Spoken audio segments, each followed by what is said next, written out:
تو اب دیکھنا یہ ہے کہ کیا بکس، اس سے قبل بھی ہم نے یہ سنا تھا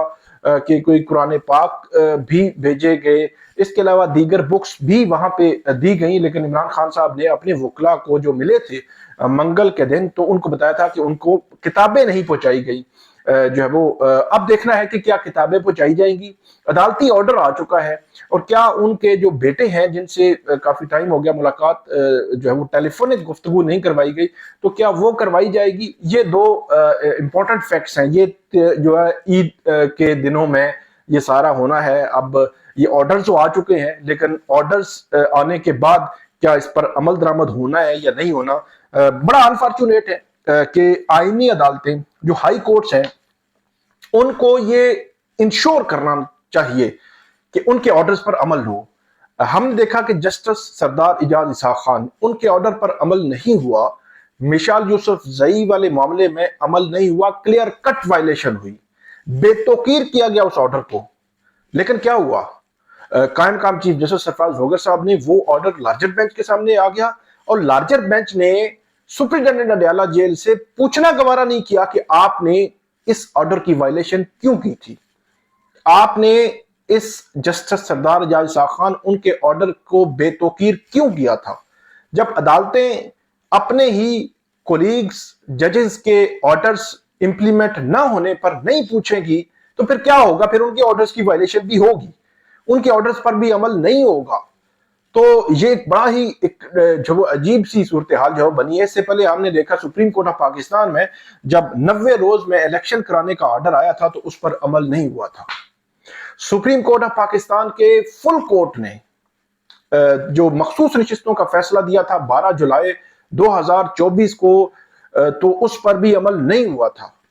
تو جب سپریم کورٹ کے فیصلوں پر عمل نہیں ہوگا، پھر ہائی کورٹس کے فیصلوں پر عمل نہیں ہوگا، پھر اسپیشل کورٹس کے فیصلوں پر بھی عمل نہیں ہوگا، پھر ڈسٹرکٹ کورٹس کے فیصلوں پر بھی عمل نہیں ہوگا، یہ جو ٹرینڈ ہے،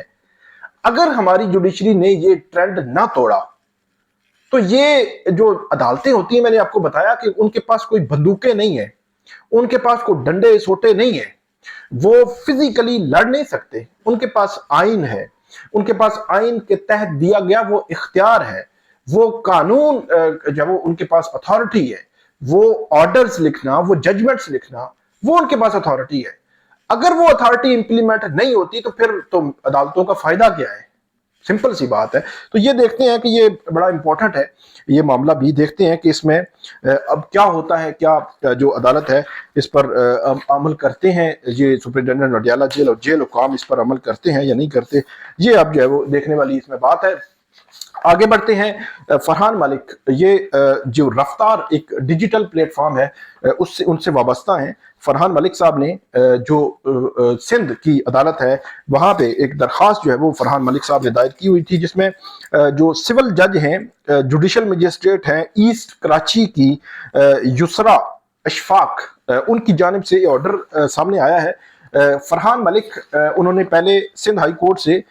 جو ہے وہ پروٹیکشن لی ہوئی تھی، پھر سندھ ہائی کورٹ کے آئینی بینچ میں ایک بڑی عجیب و غریب سچویشن بنی، وہاں پروٹیکشن ختم ہو گئی، پھر اس کے خلاف ریویژن آ گئی، ریویو آ گیا، پھر وہ معاملہ بھی یوں کا توں ہی رہا، اور اس کے بعد فرحان ملک صاحب کو گرفتار کر لیا گیا۔ ایک کیس میں گرفتاری ہوئی، اس میں جوڈیشل ہوئے، اور جوڈیشل ہونے کے بعد دوسرے کیس میں گرفتاری ڈال دی گئی، اور اس جو گرفتاری ڈالی گئی ہے اس میں یہ بتایا جاتا ہے کہ الج کیا گیا، الزام لگایا جائے کہ وہ کوئی کال سنٹر اور جو وہ غیر قانونی وہ معاملات چل رہے ہیں، وہ عجیب سی سٹوری نظر آئی ہے۔ تو جو پہلا کیس تھا اس میں انہوں نے ضمانت دائر کی تھی، تو پہلے کیس میں ضمانت خارج کر دی گئی ہے اور اس کا 3 صفحے کا آرڈر لکھا گیا ہے۔ اس میں جو معیز جعفری ہیں، بڑے سینئر وکیل ہیں، جو عبد المعیز جعفری، یہ جو ہے وہ کراچی سے جو فرحان ملک صاحب کو جو ہے وہ ان کے کیس کی پیروی کر رہے ہیں۔ اس کے علاوہ وہاں پہ جو دیگر لوگ جو پیش ہوئے، ایف آئی اے کے بھی انویسٹیگیشن آفیسر ذیشان اوان بھی پیش ہوئے۔ تو اس میں جو کرکس ہے وہ میں آپ کے سامنے رکھ دیتا ہوں۔ ایک تو معیز جعفری صاحب نے جو کیس ہے اس پر بڑے اہم نوعیت کے سوالات قانونی طور پر بھی اٹھائے، اور یہ بھی کہا کہ کوئی بھی ایسا ثبوت موجود نہیں ہے کہ کوئی اینٹی سٹیٹ کیمپین تھی یا کوئی فیک نیوز پھیلائی گئی تھی، یا کسی جو پیکا 2016 ہے اس کی کسی جو شک ہے اس کی خلاف ورزی کی گئی، کوئی سالڈ ایویڈنس جو ہے وہ ایف آئی اے ریکارڈ پہ نہیں لائی تو اس لیے یہ کیس ان کے خلاف نہیں بنتا. لیکن ایف آئی اے نے دوسری طرف کہا کہ یہ بہت سالڈ ایویڈنس ہیں اور یہ اینٹی اسٹیٹ ایکٹیویٹیز اور اس قسم کے معاملات میں تھے اور اس لیے ان کے خلاف کیس بنایا جائے. اس کے بعد عدالت نے ایف آئی آر اور اس کے بعد ان کی جو رفتار کے جو لنکس دیے گئے تھے جو الیج کیے جا رہے ہیں کہ یہ جو اس پہ سلوگن لکھے گئے ہیں یہ جو ہے وہ اینٹی اسٹیٹ ایکٹیویٹیز میں آتے ہیں یا اس قسم کی سچویشن میں, تو ان کو عدالت نے لکھ کر عدالت نے یہ کہا ہے کہ آخر میں چل کر یہ ساری باتیں لکھ کر پیکا 2016 اور جو سیکشن 26A ہے پیکا کی اس کے تحت عدالت نے کہا ہے اور اس میں ضمانت خارج کرتے ہوئے یہ کہا ہے کہ یہ جو ریکارڈ پہ ایویڈنس موجود ہے اور اس کا سیریس چانس موجود ہے کہ یہ افینس دوبارہ ہوگا. یہ بڑا امپورٹنٹ ہے کہ عدالت یہ کہہ رہی ہے کہ یہ اس کا چانس موجود ہے کہ یہ جرم دوبارہ ہوگا, اور آگے چل کر کہتے ہیں اور یہ بھی ہو سکتا ہے کہ جو پروسیکیوشن کا جو ایویڈنس ہے وہ فرحان ملک جو وہ ٹیمپر کریں,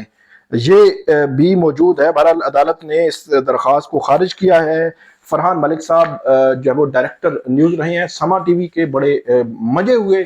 جرنلسٹ ہیں, ان کے حوالے سے حکومت کو کم سے کم یہ دیکھنا چاہیے اور جو صحافتی تنظیمیں ہیں ان کو باہر آنا چاہیے. اگر یہ آوازیں دبانے کا سلسلہ اس طرح جاری رہا تو میرا خیال میں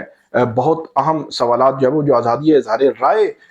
کا جو حق حاصل ہے جو آئین نے دیا ہے اس حق پر اگر قدغنیں لگیں گی تو یہ پھر معاملات رکیں گے نہیں, ایک کے بعد دوسری اور دوسرے کے بعد تیسرے کی باری جو ہے وہ آ سکتی ہے. تو بہرحال ہماری دعا ہے کہ فرحان ملک صاحب جلدی باہر آئیں اور اپنا پروفیشنل کام جو ہے وہ شروع کریں. آپ کو اپڈیٹ کرتے رہیں گے, ہمیں فیڈ بیک دیجیے گا. اللہ حافظ.